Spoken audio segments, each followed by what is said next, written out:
Hey guys, what's going on? So 29.1 just dropped into the game, and if you're wondering my thoughts about everything else other than the thing that I'm talking about in this video, I don't have any thoughts because I haven't actually had the time to play anything. But the thing that I was most excited for about this update was obviously going to be the bonus orbs, and how it was going to visually implement into the system, and it basically looks exactly how I thought it would. I do like the fact that they created this extra tab here called bonus orbs at the bottom of every single one of these to show you which bonus orbs you have as a total, because obviously if you had to keep opening up each and every single person, it would get annoying.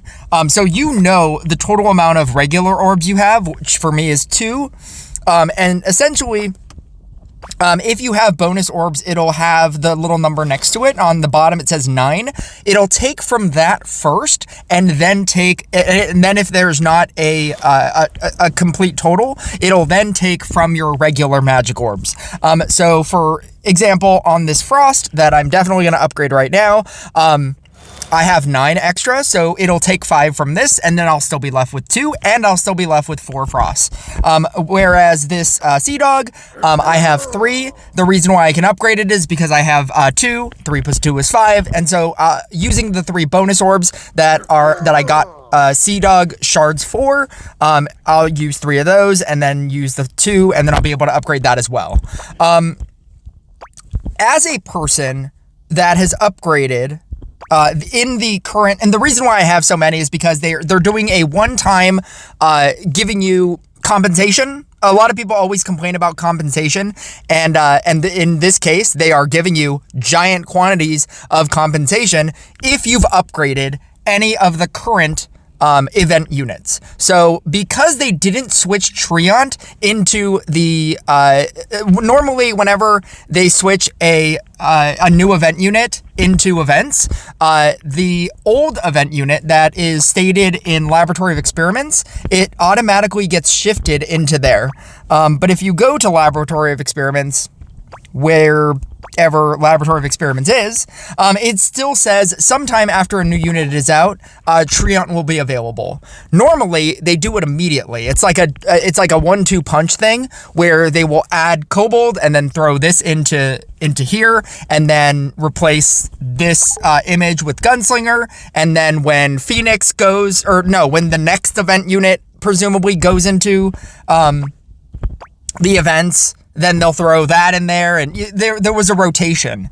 Because they didn't do a rotation, and because they were doing bonus orbs and giving you a one-time, bonus of if you upgrade these units, you get extra orbs for each upgrade, equivalent to the bonus, or equivalent to the amount of orbs that you used. I maxed out a Treant. I maxed out a Gunslinger. I have a level 9 or a level 10 Kobold. I've leveled up this Genie. I've leveled up this Riding Hood. And because of all of that, the amount of orbs that I obtained is this amount. And it's crazy. I have 27 Boreas shards because, like I previously stated, Forest faction is my favorite faction, and I've basically upgraded everything that I need to upgrade. And because I maxed out a Treant with apparently 27 orbs, I now have 27 Boreas orbs. Now, I would have liked, and I understand why they didn't do this, but it's still kind of annoying. I would have liked choice. I would have liked, instead of giving you, specifically Boreas orbs, indicated by this number on the bottom, I would have liked Forest faction orbs, like just generic Forest faction orbs. I get why they didn't do it. If they were going to presumably, drop in a new legendary unit that was not an event legendary unit, you could presumably use all of those bonus orbs for that new legendary unit, and they don't want that, and they want you to just, the entire reasoning behind this entire thing is to make you upgrade cards that you wouldn't normally upgrade. It's also to forcibly, suggest that you should upgrade things that you should be upgrading anyway, like a kobold, like a gunslinger. And then when you upgrade those cards, then you will get things that you'll get orbs for things that you probably don't want to upgrade, or that you do want to upgrade, like a demon hunter. And so if you upgrade a gunslinger, you can theoretically get demon hunter shards. If you upgrade like a treant, you could get Boreas shards for your Boreas grindstone deck, but then you'll also be getting a treant, which you'll realize is just better anyway. And then you won't complain about how Boreas isn't getting a rework, and it's not getting updated, and it's not getting a buff. You'll be like, I have a treant, who cares? And that's how you should be thinking anyway, but a lot of people don't think like that, and they're just like, I want this one unit, and I want them to buff it, and it should be better. Shout out Steven Stanton. But I have this amount of everything, because there's not a lot of technogenic, and I've upgraded a Riding Hood, and I've already maxed a Scrapper, I've maxed a, what else is in technogenic? I've maxed a Scrapper, I maxed a Tesla. I have a 13 on a, I have 7 robot orbs, which is really cool. Because then that means that once I get 5 regular shards, 3 more, I'll have a 14. And that's pretty cool. I've already maxed out a Scrapper. You can't get orbs for Kobold. And so they gave me orbs for literally everything else for maxing out for upgrading my Riding Hood. I have 7 for robot. I have the 22 for Corsair. So it forcibly makes me want to upgrade a Corsair. It makes me want to upgrade a Boreas. And with my new mentality for my account, where I don't necessarily care about having the best maxed things, and I just want to upgrade everything and play this as a collection game, and make content for just bad units, like a Boreas, like a Corsair whenever it gets talents. Boreas, I've always wanted to try it in a toxic deck. I have 11 hexes, right? 11 hex orbs. But I think that with the amount of things that I've upgraded in events, I think this is a very cool system.